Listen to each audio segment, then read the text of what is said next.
Est-ce l'individu qui fait la société ou la société qui fait l'individu? N'est-il pas évident que c'est l'individu qui fait la société? Le premier argument, tiré du sens commun, c'est de souligner que si c'était la société qui faisait l'individu, alors ce qu'on nomme la politique n'aurait pas lieu d'être. Parce qu'effectivement, la politique, c'est d'abord la façon dont les individus exercent un contrôle sur l'existence sociale. Qu'est-ce que je veux changer et qu'est-ce que je veux conserver dans cette société? Ainsi, la possibilité de la politique comme interrogation sur le devoir-être de la société montre que ce sont bien les individus qui la font. Sur ce point, l'homme se distingue de l'animal qui, bien qu'il puisse avoir des codes sociaux complexes, n'a pas le pouvoir de les contester et de décider de vivre autrement. Il reste captif de ce que la nature lui impose en termes d'organisation sociale. L'homme, au contraire, ne peut s'appuyer sur aucune forme intuitive d'organisation sociale. Il doit constamment construire, planifier, inventer sa propre façon de faire société. En cela, il est libre, car c'est lui qui décide de la forme de l'existence sociale, contrairement à l'animal qui s'en voit une imposée. En définitive, le premier argument pour soutenir que c'est l'individu qui fait la société, c'est la différenciation entre le niveau social et le niveau politique, qui signe du même coup la supériorité de l'homme, libre de s'inventer lui-même, d'être cause de soi. Et pourtant, des faits valent mieux que des mots. Ce n'est pas la société qui choisit votre destin, dites-vous. Saviez-vous que si votre père est ouvrier, vous avez globalement 5 fois plus de chances de devenir ouvrier que si votre père était cadre? Et que si votre père est agriculteur, vous avez 125 fois plus de chances de devenir agriculteur que s'il était cadre. C'est une drôle de façon de choisir son destin. Comment expliquer ces statistiques? Rejetons tout d'abord les mauvaises explications. Ce n'est pas naturellement que les individus se répartissent de cette façon. Les fils de cadres ne naissent pas avec un talent magique pour les études supérieures. Ce n'est pas non plus une question de mérite. Pourquoi les fils d'ouvriers naîtraient moins méritants concernant leur destinée scolaire que les autres? L'explication est évidente. C'est une influence qui vient de leur milieu social. Ainsi, c'est bien la société qui fait l'individu.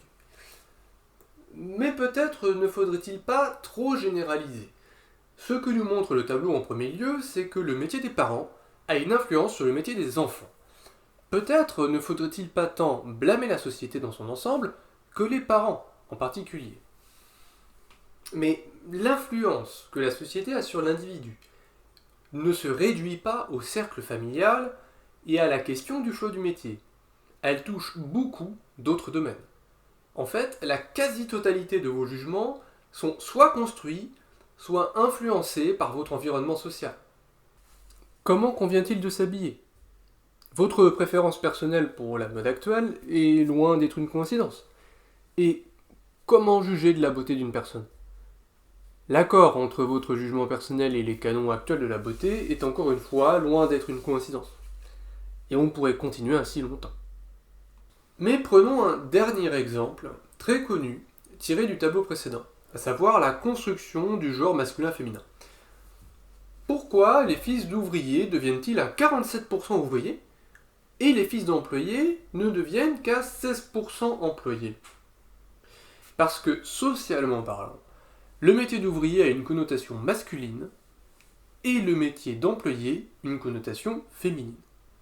Après tout, le stéréotype social nous représente toujours la secrétaire comme une femme et le plombier comme un homme. À conditions sociales égales, vous avez donc 3 fois plus de chances de devenir ouvrier ou employé selon que vous soyez né homme ou femme. Encore une fois, c'est une drôle de façon de choisir son destin. Si la conséquence est la même, la différence entre l'influence des parents sur le choix du métier et l'influence de la société sur la construction du genre féminin-masculin est importante. La première est locale, la seconde est globale. La première vient de l'environnement social immédiat et restreint, et on pourrait donc isoler un responsable et dire que ce n'est pas vraiment la société, mais tel individu, ici les parents, qui sont responsables de l'influence. Mais le second type d'influence vient de l'environnement social dans sa totalité. Dans ce genre de cas, On peut donc dire que c'est la société dans ce cas-là de général qui fait l'individu. Et ce, au moyen de ce qu'on nomme un stéréotype social. La différence entre un stéréotype et un préjugé, c'est que le premier vaut comme une norme, c'est-à-dire que si vous ne répondez pas au stéréotype, vous êtes jugé marginal, étrange. Et surtout que le préjugé est le fruit d'un individu, alors que le stéréotype est répandu dans tout l'espace social, sans avoir d'origine précise.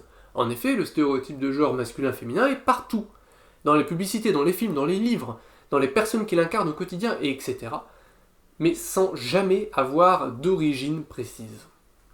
Durkheim, ici présent, a théorisé cela sous le nom de fait social. Partons de la définition qu'il en donne dans le chapitre 1 des règles de la méthode sociologique. C'est un état du groupe qui existe indépendamment des consciences individuelles et qui s'impose à elles. Qu'est-ce à dire que le fait social existe indépendamment des consciences individuelles ?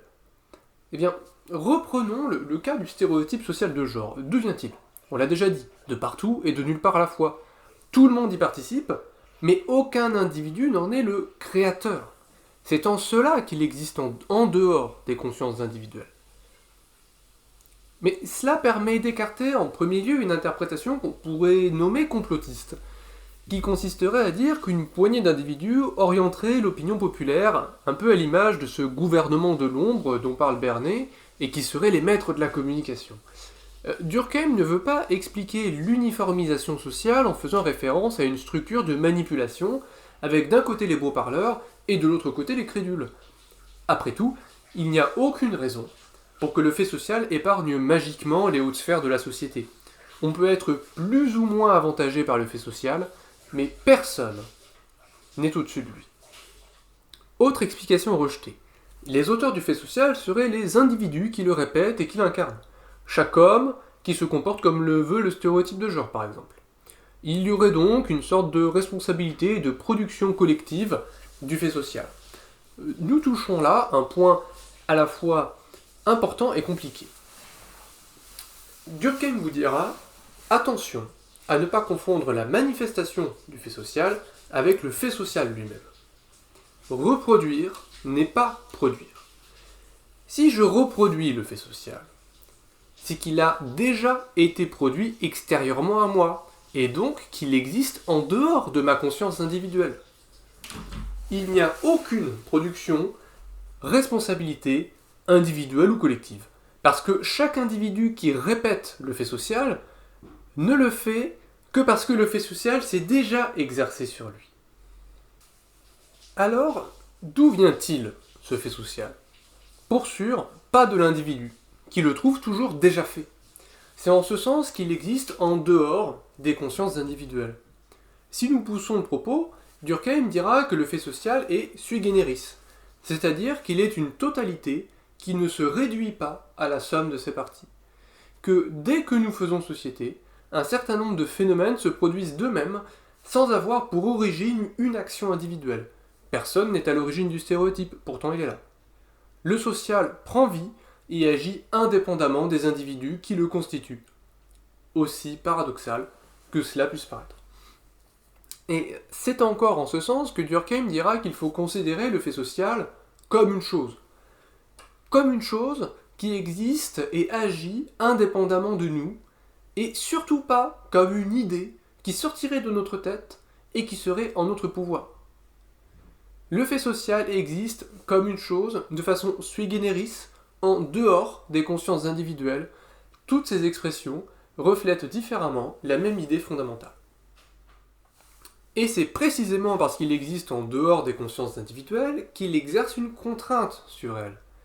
Si le fait social était produit par les individus, alors il serait en notre pouvoir. Il ne nous ferait pas violence. L'extériorité du fait social vis-à-vis des consciences individuelles est une condition de la contrainte. C'est parce qu'il nous est extérieur qu'il s'impose à nous. Mais de quel type de contrainte parlons-nous ? On parle volontiers de déterminisme social. Mais il faut faire attention au sens des mots employés. Le déterminisme qualifie le plus souvent une relation dite nécessaire, c'est-à-dire qui ne peut pas ne pas être, entre une cause et un effet. Le cas typique de déterminisme s'observe dans la nature. À 100 degrés, l'eau bout et elle ne peut pas ne pas bouillir. C'est un rapport nécessaire entre d'un côté l'ébullition et de l'autre côté la chaleur. Bien entendu, il n'y a pas de déterminisme social au même titre qu'il y a un déterminisme naturel. Je ne suis pas contraint à reconduire les stéréotypes au même titre que l'eau est contrainte à bouillir à 100 degrés. D'ailleurs, on remarque bien que le tableau ne présente que des statistiques. Même si ces dernières sont accablantes, elles montrent du même coup qu'il n'y a aucune nécessité au sens fort, au sens logique, dans la contrainte exercée par le fait social. Il y a bien un peu plus de la moitié des fils d'ouvriers qui ne sont pas devenus ouvriers. Certains sont même devenus cadres. Il n'y aurait donc pas de déterminisme au sens strict, mais un simple rapport d'influence.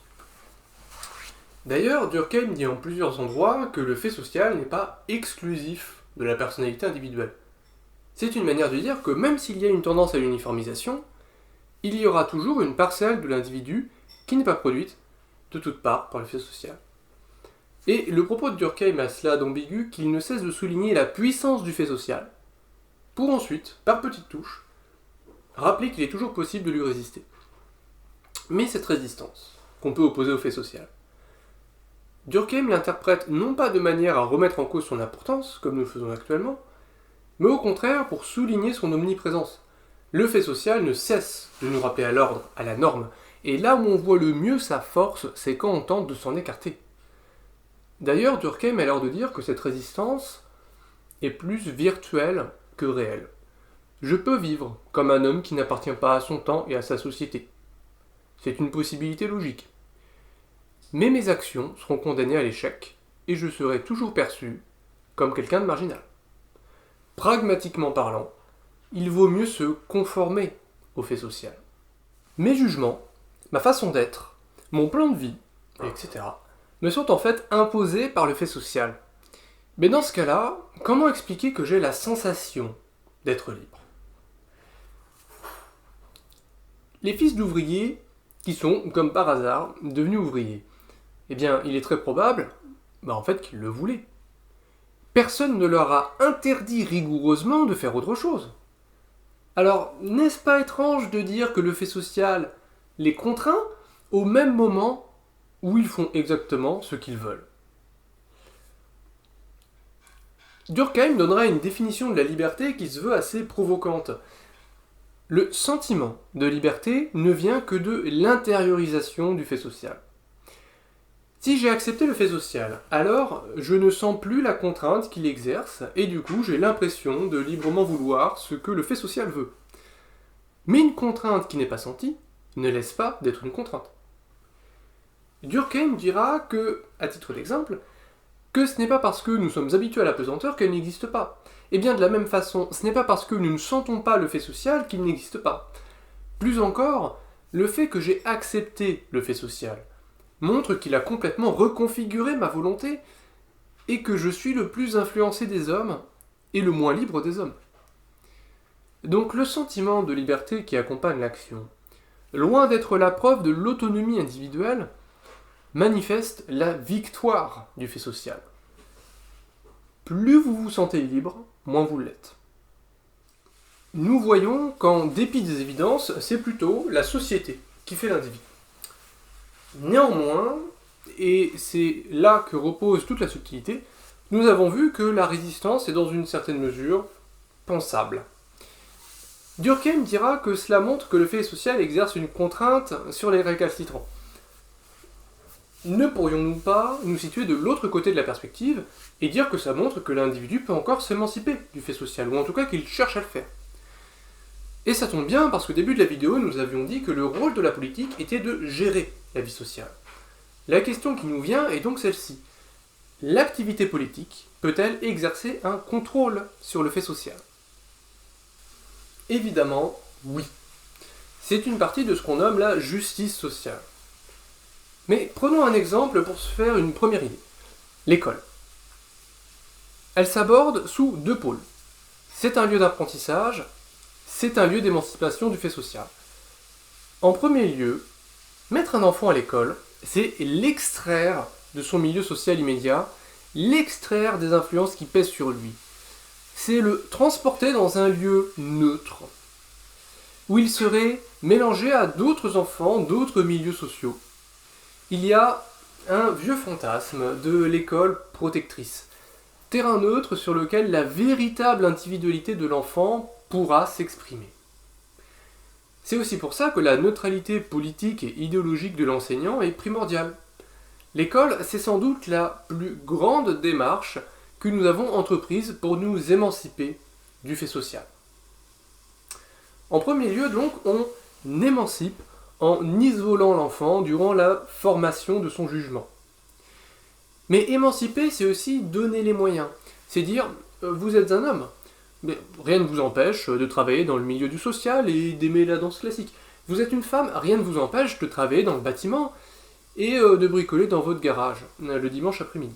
Mais plus important encore, c'est dire, vous venez d'un milieu modeste, prenez ces bourses et allez faire des études si vous le souhaitez. Émanciper du fait social, c'est ouvrir les portes. Des études supérieures, des entreprises et d'autres choses encore. C'est mettre en place des mesures qui permettent de dire aux individus « vous pouvez faire ce que vous voulez ». Et on suppose qu'une fois ces barrières mises à terre et ces moyens disponibles, le fait social se fera moins sentir. Mais vous savez quoi ? Ça ne marche pas. Ou en tout cas, pas aussi bien qu'on le voudrait. Le problème, c'est que le fils d'ouvrier, il veut être ouvrier, tout comme le fils de médecin veut être médecin. Ce n'est pas une question d'argent. La possibilité de la bourse ne résout que rarement le problème. Que les portes soient ouvertes, c'est une chose. Mais il faut déjà vouloir les franchir. Et le fait social détermine justement les individus à ne pas vouloir franchir ces portes. Rappelez-vous qu'ils ont intériorisé la contrainte du fait social et qu'ils l'ont réinterprété comme sentiment de liberté. Alors, comment faites-vous pour lutter contre le fait social si les individus l'ont intériorisé ? Ce point est très important car il permet de comprendre que l'analyse sociologique n'est pas une analyse économique. Il n'est pas question de dire que la différence de moyens financiers empêche les individus de réaliser leur plein potentiel.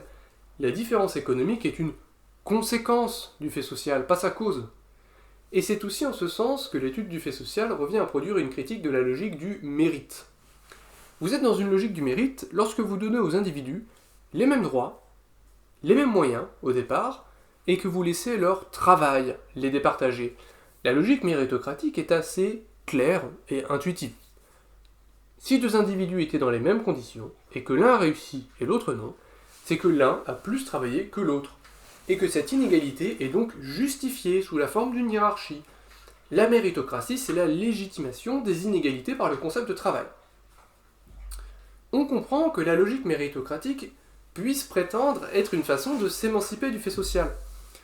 Donnons aux fils d'ouvriers et aux fils de cadres les mêmes moyens et les mêmes droits face aux études. Ainsi, chacun deviendra ce qu'il voudra, sans avoir été contraint par sa situation sociale initiale. C'est même le bon sens. Et pourtant, ce n'est pas aussi simple. Même si vous donnez les mêmes droits et moyens aux deux enfants, les deux n'ont pas le même capital culturel, dira Bourdieu. Bien entendu, le capital culturel n'est pas une somme de connaissances acquises, mais c'est une manière de se représenter soi-même et de se représenter sa place dans la société. Pour le dire de façon caricaturale, il est très probable que le fils d'ouvrier se sente fils d'ouvrier et ne se sente pas à sa place dans le monde scolaire, même s'il n'en a pas tout à fait conscience. En dépit des moyens financiers développés pour l'accueillir, il est très probable qu'il ait, dès le départ, une attitude négative. Pas parce qu'il a mauvais caractère, mais parce que son environnement social l'amène à rejeter l'institution scolaire. Bourdieu entreprendra donc une critique très sévère et très connue de l'école. Parce qu'elle fonctionne sur une logique méritocratique, elle est incapable de lutter contre le fait social. Et en fait, c'est même pire que ça. Elle l'alimente et le justifie, parce qu'elle fait passer l'échec scolaire des enfants issus de milieux modestes pour un manque de travail.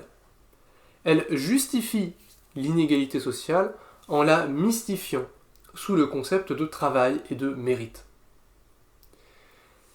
Si le problème de l'inégalité sociale face à l'épreuve scolaire ne vient ni d'un manque de travail, de droits ou de moyens financiers, mais d'une différence d'état d'esprit.